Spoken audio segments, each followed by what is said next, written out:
Merci d'être de nouveau présent à ce briefing 159 qui a commencé avec un peu de difficulté de son et j'espère que ça va s'achever un peu mieux. Donc, je disais qu'on a une actualité assez chargée et comme d'habitude, donc Arnaud va commencer avec la partie économique et politique et puis Igor embarquera ensuite sur la partie plus géostratégique et militaire comme d'habitude.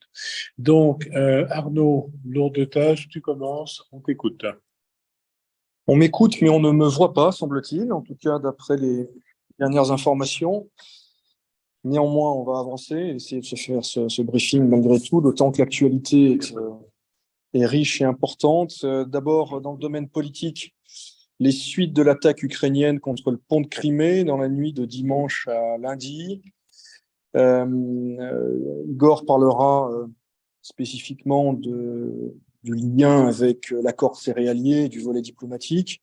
Quelques mots sur les conséquences politiques ou sur les principales annonces. D'abord, la principale différence avec la première attaque du 8 octobre dernier, c'est que les services de sécurité ukrainiens ont revendiqué très rapidement cette attaque. Une similarité, c'est que les Russes ont lancé une vague de représailles importante, cette fois-ci non pas contre le système électrique ukrainien, mais contre les infrastructures portuaires. Parmi les choses qui ne changent pas, c'est que c'est M. Khusnuline, vice-premier ministre, qui est chargé de la reconstruction. Les conséquences logistiques et économiques sont significatives, quoique pas insurmontables. Je rappelle que la ligne de chemin de fer n'a pas été endommagée et que le trafic routier pour les véhicules légers, en tout cas, a repris sur l'une des deux voies. Reste que les conséquences pour le secteur touristique en Crimée sont évidemment très significatives. Deuxième nouvelle politique du jour, on en parle beaucoup à Moscou, ce sont les déclarations du ministre de la Santé Murashko hier à la Douma d'État. Il a qualifié de pratique vicieuse, je cite, le fait que les femmes russes d'aujourd'hui accordent la priorité à leurs études par rapport à la maternité. Selon lui, ça aboutit à des maternités tardives, donc problématiques, et ça réduit le potentiel démographique, le potentiel de naissance du pays. Évidemment, c'est très commenté, ça n'a pas suscité beaucoup d'émoi à la Douma d'État, mais sur les réseaux sociaux, au sein de la société, évidemment, ça trouve un écho important et pas forcément très positif. Cette déclaration intervient dans un contexte très particulier. Je rappelle que Rostat a effectué un sondage récemment sur les intentions des femmes russes en âge de procréer, et 71% disaient vouloir 1 ou 2 enfants. Autre réalité, autre chiffre, le nombre des naissances sur les 5 premiers mois de l'année, il s'établit à 511 000. C'est l'un des chiffres les plus faibles depuis la fin de la Deuxième Guerre mondiale. Et donc, on voit une forme de fébrilité au sein du pouvoir sur cette question. Et on assiste à des déclarations nombreuses et polémiques. Autre événement lié à la Douma d'État, l'adoption vendredi dernier d'un texte en 3e et dernière lecture qui interdit le changement de sexe en Russie. Un projet de loi avait été donc déposé en mai par les chefs de groupe représentés ainsi que par le président de la Douma d'État, c'est assez rare. Quelles sont les conséquences indirectes de ce texte? Eh bien, a posteriori, les mariages seront annulés si l'un des conjoints a changé de sexe entre-temps, et les personnes concernées seront également interdites d'adoption.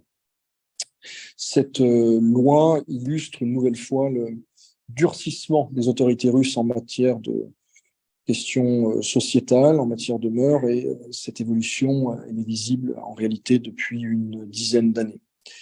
Autre événement qui fait couler beaucoup d'encre, ou en tout cas dont on parle beaucoup sur les réseaux sociaux, c'est l'arrestation Il a fait une triple arrestation en réalité.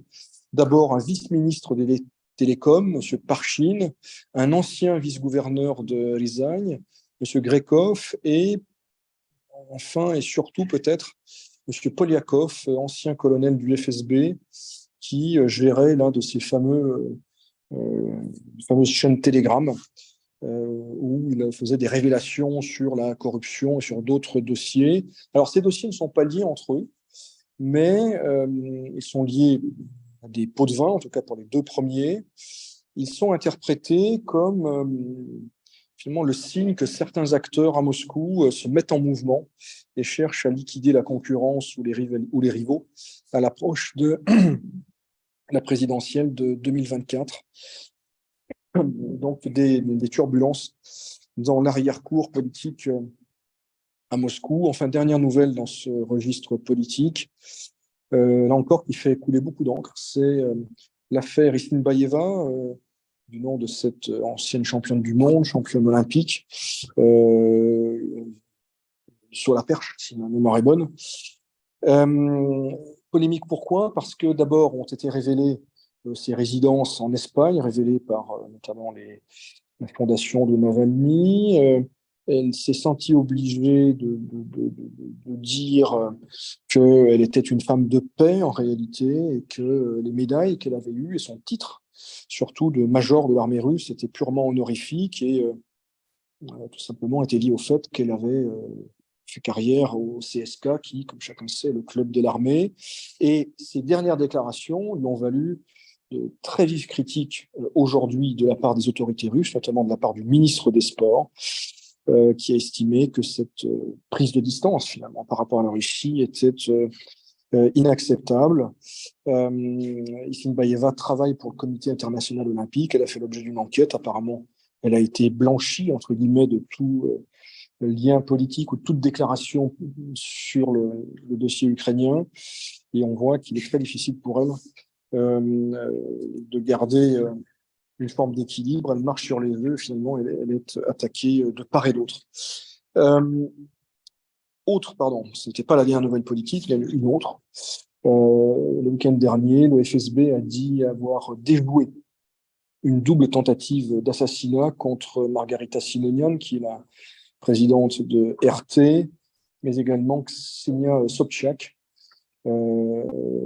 fille de Nathalie Sobchak, ancienne candidate à la présidentielle de 2018. Les services secrets ukrainiens ont démenti. Ceci dit, il y a des précédents. On se souvient, on avait parlé lors du briefing, le correspondant militaire Tatarsky, assassiné à Saint-Pétersbourg, Madame Dugina, à la place de son père, en août dernier, et l'écrivain Prilepine, qui n'est pas décédé, mais qui a fait l'objet d'une tentative d'assassinat en mai à Nijni-Novgorod. Les motifs, pour Madame Simonian, nous paraissent assez clairs. Pour Madame Sobchak, on peut penser, le cas échéant, qu'il s'agissait évidemment d'atteindre Vladimir Poutine, qui, on le sait, a des relations de longue date avec Ksenia Sobchak, qu'il a connue quand elle était toute petite. On imagine évidemment une réaction très forte chez le président si ce projet d'attentat s'était matérialisé. J'en viens à l'économie avec la confirmation de ce que je disais il y a quelques jours à propos des coupes budgétaires qui sont confirmées à hauteur de 450 milliards de roubles. Alors, ce n'est pas énorme, encore une fois, ça fait entre 1,5 et 2% des dépenses. C'est lié surtout à l'accélération des dépenses liées à ce qu'on appelle à Moscou l'opération militaire spéciale, c'est-à-dire l'effort de guerre en réalité. Ceci dit, le ministre des Finances, Siluanov, se veut plutôt optimiste. Il admet l'hypothèse d'un recours à l'emprunt plus important que précédemment, mais il se fait fort de maintenir l'endettement de l'État russe en deçà des 20% du PIB, 20%, non pas 120%. Et le ministre Siluanov, qui n'est pas réputé pour ses élans d'optimisme, qui est plutôt prudent, eh bien, estime qu'en 2023 et 2024, les recettes non pétrogazières seront plus importantes, sensiblement plus importantes que ce qui avait été budgété. Donc, je dirais une forme de prudence mais pas d'alarmisme particulier. La Banque centrale de Russie, puisqu'on fait le tour des grands acteurs économiques publics russes, dont les directeurs vont se réunir vendredi et qui pourraient procéder à un relèvement de son taux directeur. Je rappelle qu'il est depuis plusieurs mois à 7,5%. Il se dit qu'en raison des risques inflationnistes liés à l'érosion du rouble que je mentionnais ces derniers briefings, eh bien, une hausse de 0,5 voire plus serait envisagée. Enfin, le Japon, on avait parlé la dernière fois, on avait donné des chiffres sur le doublement des importations d'automobiles en provenance du Japon, automobiles qui d'ailleurs volant à droite, hein, c'est l'une des particularités de la conduite en Extrême-Orient russe. Eh bien, le Japon, de son côté, entend restreindre les exportations de véhicules vers la Russie. Voilà ce que je pouvais dire, cher président, aujourd'hui. Je laisse le micro-caméra. Merci. Oui, merci de ces nombreuses informations. Il y a finalement beaucoup de densité, beaucoup d'informations aujourd'hui. Alors, un de nos auditeurs nous dit qu'on n'a pas parlé de quelque chose qui semble important, c'est ce qui arrive à Danone. Alors, je voudrais dire et redire encore que nous, en tant que chambre de commerce, nous ne communiquons pas à la place de nos membres. Néanmoins, quand les membres communiquent, on peut se faire l'écho de se communiquer. Donc, est-ce que tu as vu passer quelque chose justement concernant cette affaire Danone et qu'est-ce qu'on peut en penser? Ce qu'on peut en dire, en tout cas, oui, pardon, c'est le réflexe du micro. Oui, il faut être très clair, c'est un dossier extrêmement important que nous suivons de très près à tous les étages de la Chambre de commerce, vous l'imaginez. Comme l'a rappelé le président, nous ne communiquons pas à la place de nos membres. Ceci dit, Danone a publié un communiqué le 16 juillet. Je vais prendre la liberté de le dire puisqu'il est extrêmement bref, mais il permet de situer le problème. Information de Danone sur ses opérations en Russie. Danone a pris acte du décret des autorités russes qui vise à placer Danone Russie sous administration externe temporaire par les autorités russes. Danone étudie actuellement la situation. Le 14 octobre 2022, Danone a lancé un processus de transfert du contrôle de ses activités en Russie qui progressait de manière conforme au calendrier prévu.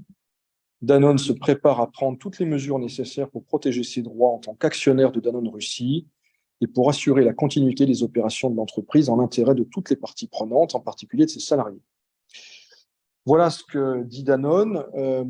Évidemment, c'est une affaire qui fait beaucoup de bruit à Moscou, qui fait beaucoup de bruit au sein de la communauté française, on peut le comprendre.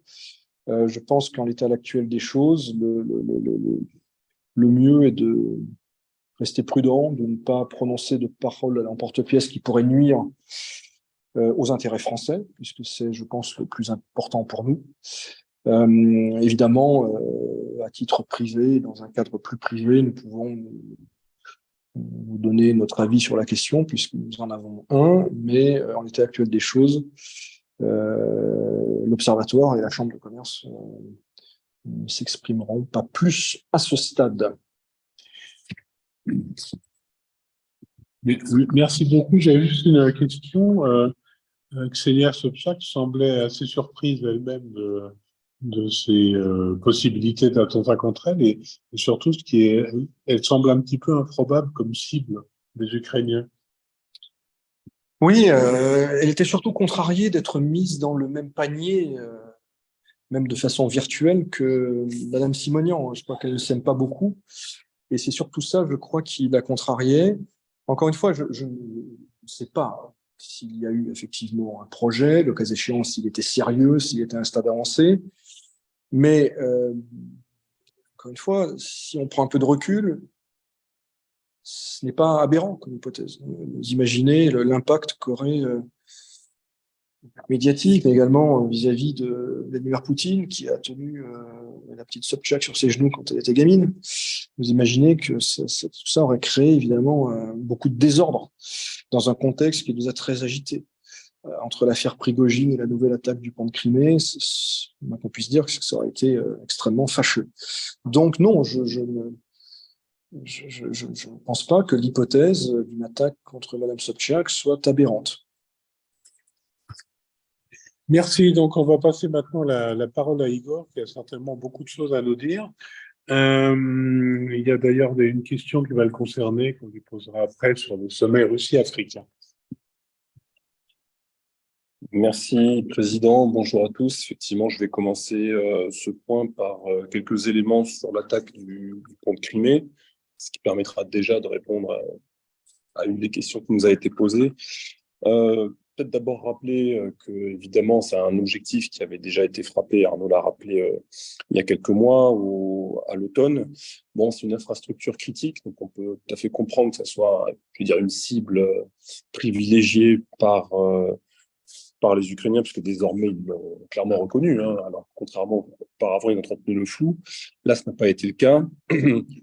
En termes de timing, ce n'est pas non plus anodin, puisque cette attaque, par son effet de surprise et effectivement le fait qu'on s'en prenne une infrastructure critique, permet temporairement de détourner l'attention du principal, puisqu'il y a le contre-offensive ukrainienne qui continue de se dérouler, et certains diront de patiner, en tout cas de ne pas donner les résultats escomptés dans le sud de l'Ukraine. Donc ça permet au moins médiatiquement de détourner cette attention.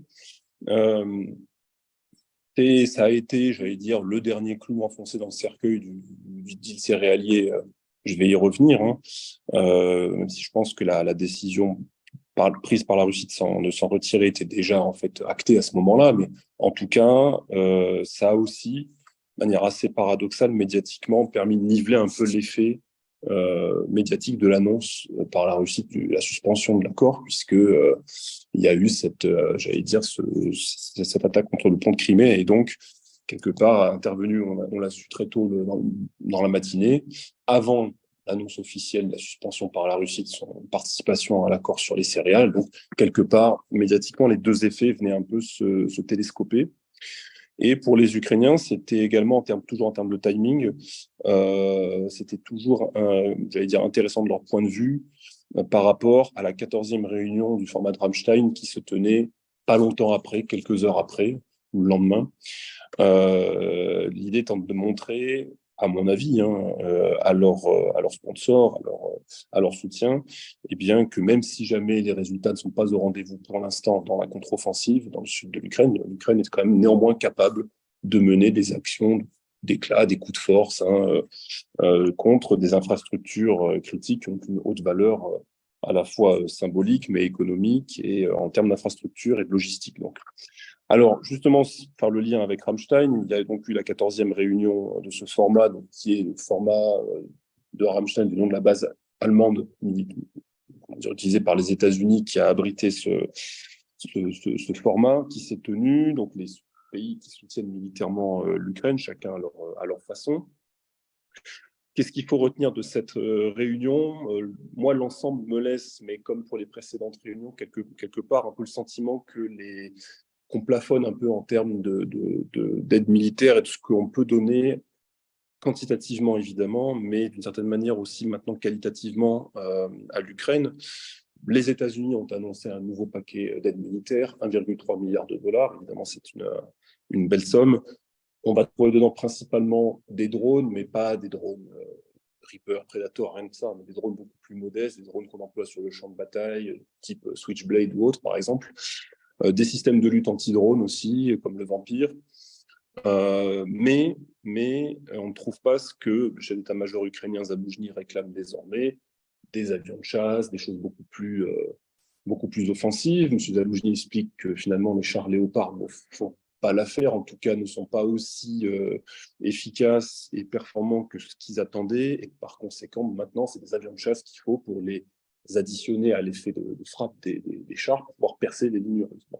Donc maintenant on est sur le sujet des F-16, et c'était un sujet sur lequel les choses avancent lentement, mais elles avancent, puisqu'on a appris que dès la fin de l'été, dès le mois d'août, les pilotes ukrainiens qui seraient sélectionnés pour être formés au F-16 iraient au Danemark et commenceraient leur formation sur des bases au Danemark. Et l'idée étant que d'ici à la fin 2024, fin 2024, leur formation soit complétée sur une base en Roumanie. Et le prestataire qui s'occupera de tout ce cycle de formation est une société militaire privée américaine qui s'appelle Draken International, qui est un prestataire ou un partenaire de Lockheed Martin, l'industriel qui fabrique les F-16. Et Draken International a déjà acheté une flotte d'une dizaine de F-16 pour pouvoir former. Donc, ces pilotes ukrainiens est apparemment en ce moment dans le processus de recruter les instructeurs qui vont donc former ces pilotes ukrainiens. Bon, donc c'est le sujet, mais on comprend bien que la temporalité n'est pas celle qui est demandée, certains diront exigée par M. Zaloujny, qui semble manifestement ne plus se satisfaire des blindés qui ont été livrés. Alors les blindés, justement, c'est un sujet de préoccupation au même titre que l'épuisement des munitions de la part des pays de l'OTAN, puisqu'il y a eu quelques papiers assez intéressants qui sont sortis ces derniers jours dans la presse américaine. Alors, à ce sujet-là, l'article du New York Times du 15 juillet dernier qui explique que près de 20% de l'armement et des équipements militaires et des tanks, des véhicules blindés qui ont été livrés à l'Ukraine ont été détruits en l'espace des 15 premiers jours de la contre-offensive ukrainienne. 20% sur les 2 premières semaines, c'est un taux de perte qui est évidemment énorme. Et le New York Times précise que sur les 60 miles, l'échelle kilométrique, on va dire anglo-saxonne, seulement 5 auraient été repris par l'Ukraine. Alors 60 mètres qui séparent de la mer d'Azov. Vous savez que c'est l'idée de briser le corridor terrestre. On croit le comprendre, des axes de progression de cette contre-offensive. Donc évidemment, ça ne fait pas beaucoup. On parle de seulement quelques kilomètres carrés qui auraient été repris au prix de très lourdes pertes, aussi bien en hommes qu'en matériel côté ukrainien, contre donc cette ligne, ce qu'on appelle la ligne Surovikine, dans le sud de l'Ukraine. En ce qui concerne les munitions, gros sujet de préoccupation, là aussi, mais ce n'est pas nouveau, mais de nouveau, on a des chiffres et puis des éléments d'information qui sortent, puisque les États-Unis affirment avoir à ce jour fourni à l'Ukraine près de 2 millions d'obus de 155 mm, ce qui est le principal calibre utilisé par les bouches à feu de l'artillerie de l'OTAN. Et augmenter sa capacité de production, puisque le département de la défense américain a fixé un objectif d'être capable de produire 70 000 obus par mois.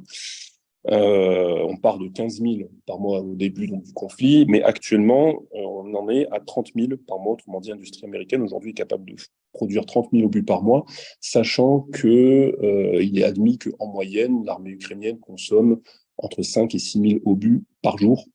Ce qui fait que donc elle consomme, faites le calcul, en gros en une semaine ce que l'industrie américaine est capable de produire. Donc évidemment, il y a ce qu'on appelle un gap qui est problématique. J'en viens maintenant à la question du deal céréalier, dont on a appris que la Russie suspendait l'application en début de semaine. Peut-être rappeler que dans les séminaires précédents, on avait laissé entendre que de notre point de vue, la Russie n'avait plus grand-chose à attendre de cet accord, et donc il fallait s'attendre, sans toute vraisemblance, à ce qu'elle s'en retire. C'est donc ce qui s'est passé.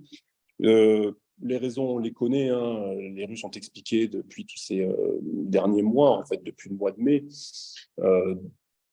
tout de suite après la précédente reconduction, que les comptes n'y étaient pas, aussi bien en ce qui concerne les dividendes qu'eux attendaient retirer de leur participation à cet accord et qui étaient, j'allais dire, ficelés dans le cadre de cet accord qui s'appelle Black Sea Grain Initiative, où il y avait des garanties apportées à l'Ukraine en termes de sanctuarisation de ports, de corridors maritimes, etc., ce qu'on connaît.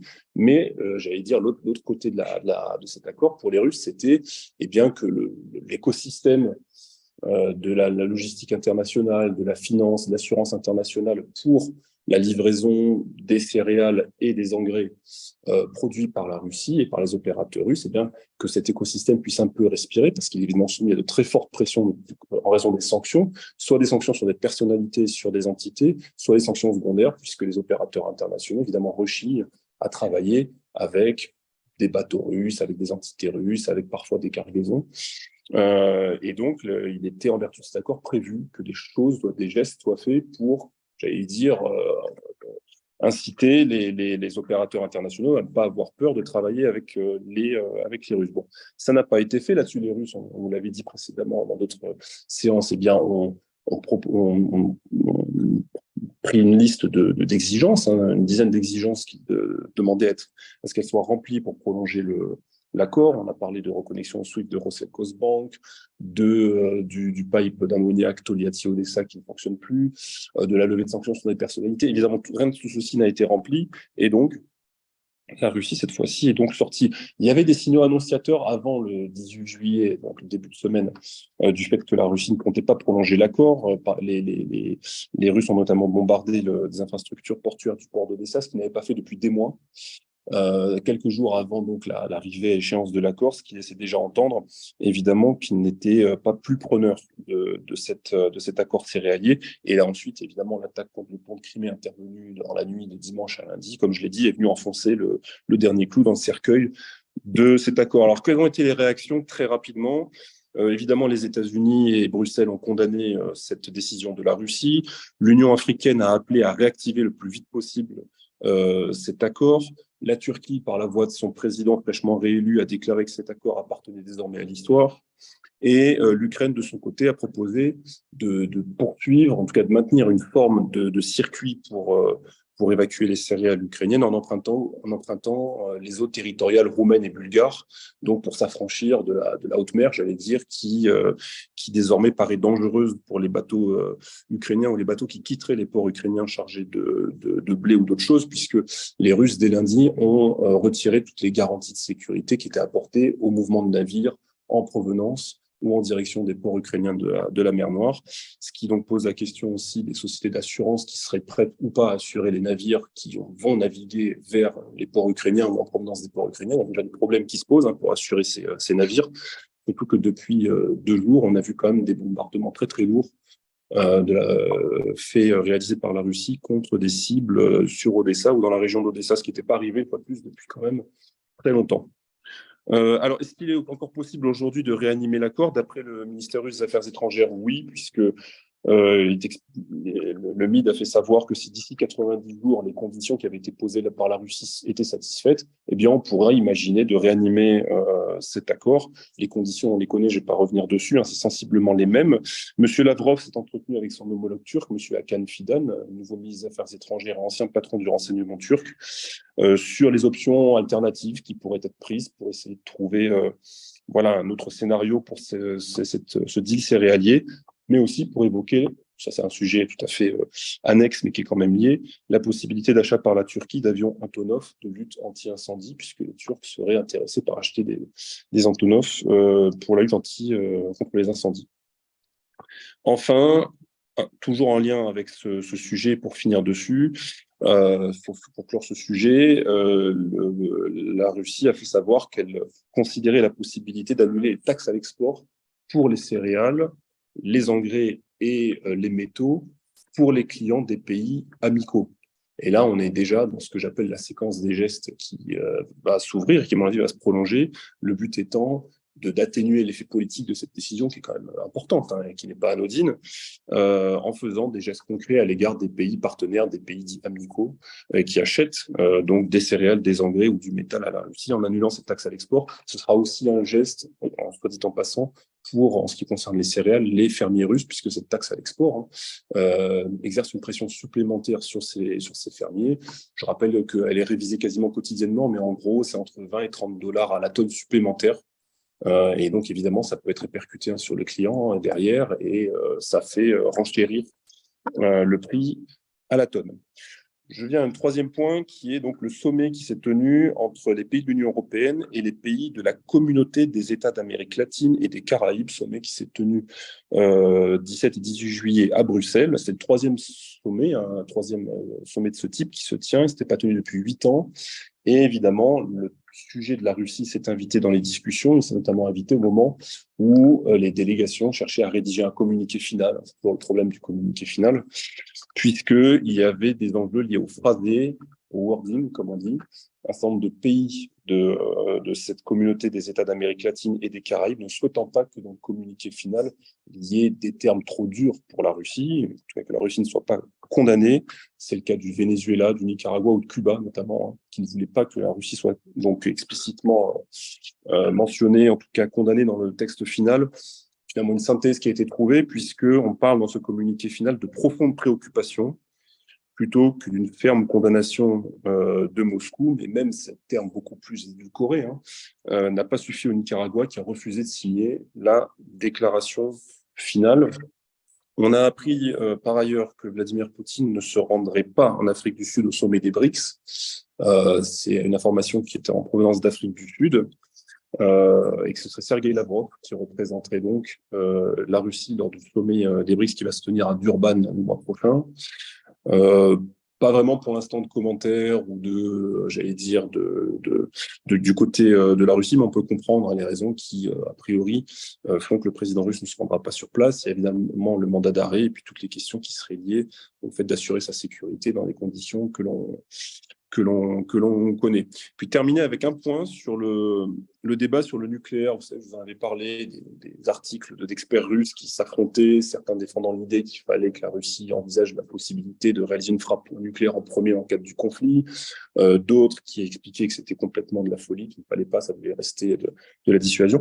Eh bien, ce débat s'est quelque peu prolongé puisque sur le site du SFOP, c'est un organe consultatif et le Conseil pour la politique étrangère et de défense russe, dans lequel siègent de grands éminents experts russes des questions de défense et de sécurité de politique étrangère russe. Et bien sur le site du SFOP, une tribune a été mise en ligne le 13 juillet, qui a été signée par 30 membres sur les 137 qui comptent ce conseil. Et donc, alors c'est une tribune. Le SFOP prend soin de dire qu'elle ne reflète pas évidemment le point de vue de l'organe en tant que tel, mais qu'elle reflète le point de vue des signataires, mais qui a été jugé bon de le mettre en ligne. Eh bien, ces signataires tiennent à prendre leur distance à l'égard des positions qui ont été prises notamment par Dmitry Trenin et Sergei Karaganov, qui sont eux aussi membres du SFOP. Donc, dans une tribune qui est assez courte, mais assez percutante, dans laquelle ils expliquent que avancer de telles idées, à savoir l'emploi d'armes nucléaires en premier, même tactique, dans le conflit en Ukraine, eh bien, était, je cite, une menace directe pour l'humanité, qu'elle était porteuse de perspectives, je cite le texte, de perte de souveraineté pour la Russie, et qu'on ne pouvait pas laisser des réflexions pseudo-théoriques et des déclarations d'émotion comme ça arriver dans l'espace public, et que par conséquent, les signataires estiment que ces propositions sont absolument pas souhaitables et évidemment, ils condamnent, c'est le terme qui est employé, sans équivoque, ces propositions faites notamment par ces deux éminents membres que j'ai cités, et que personne ne doit jamais se servir de l'arme nucléaire pour faire du chantage.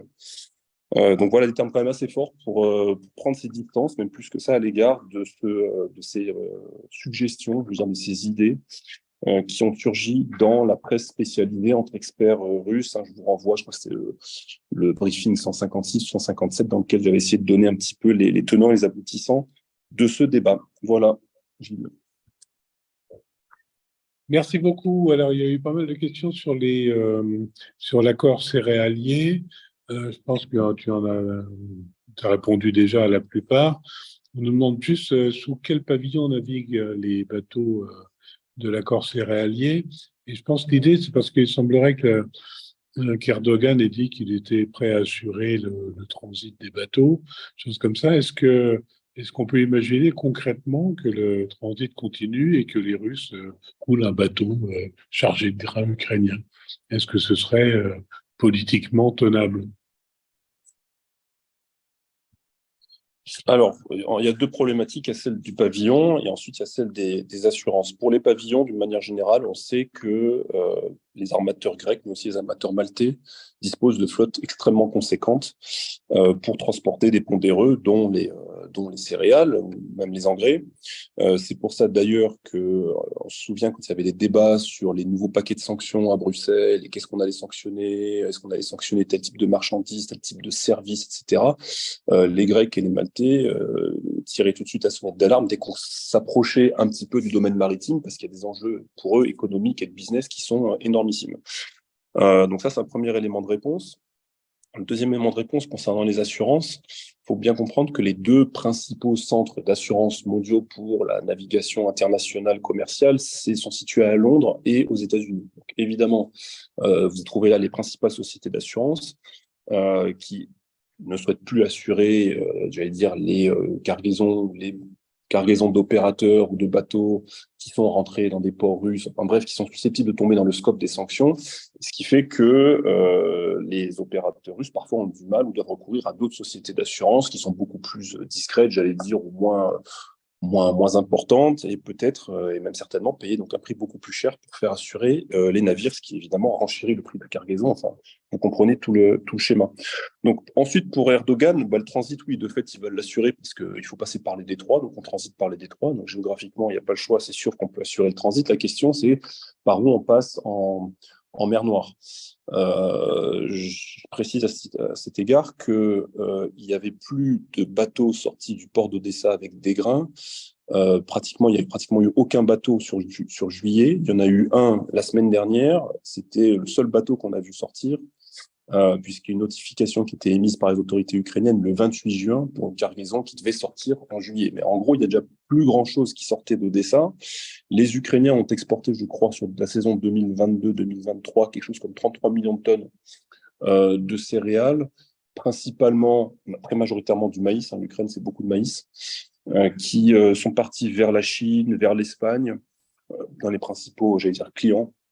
Je crois que la Chine et l'Espagne, eux deux, c'est déjà 50% de ces 33 millions, sachant que sur l'Espagne, il y a une partie qui repart ensuite vers d'autres clients, mais j'attire votre attention sur le fait qu'étant donné l'énorme sécheresse qu'il y a dans le sud de l'Europe, les moissons n'ont pas forcément été ce qu'elles devaient être, notamment en Espagne, et que par conséquent, il y a des chances que une partie de ces céréales désormais reste en Espagne pour compenser le manque à gagner. Donc, ce que je veux dire par là, c'est qu'il y a peu de choses qui sortaient ces dernières semaines du port ukrainien pour Odessa. Pour Nikolaïev, je n'ai pas les chiffres, et le troisième m'échappe, je n'ai pas le chiffre non plus. Pour la Russie, on connaît les chiffres, ils sont énormissimes, c'est entre 56 et 60 millions de tonnes. Et la récolte qui va arriver l'an prochain est tout aussi conséquente, avec des perspectives d'exportation. Ça fera lien avec les questions qui arrivent sur l'Afrique notamment, qui sont tout aussi, j'allais dire, importantes que ce qu'on a vu cette année. Bien, on va finir là-dessus, du coup, en espérant que ça n'aura pas été trop difficile à suivre entre pas de son ou pas d'image. Donc, merci en tout cas à tous les deux pour vos interventions brillantes. Merci à tous nos auditeurs fidèles qui posent beaucoup de questions. Au final, d'ailleurs, plutôt que des Antonov, les avions contre l'eau, ce sera plutôt des Beriev, me semble-t-il. Ah bon? Oui, Antonov, vraiment. On en parlera au prochain briefing.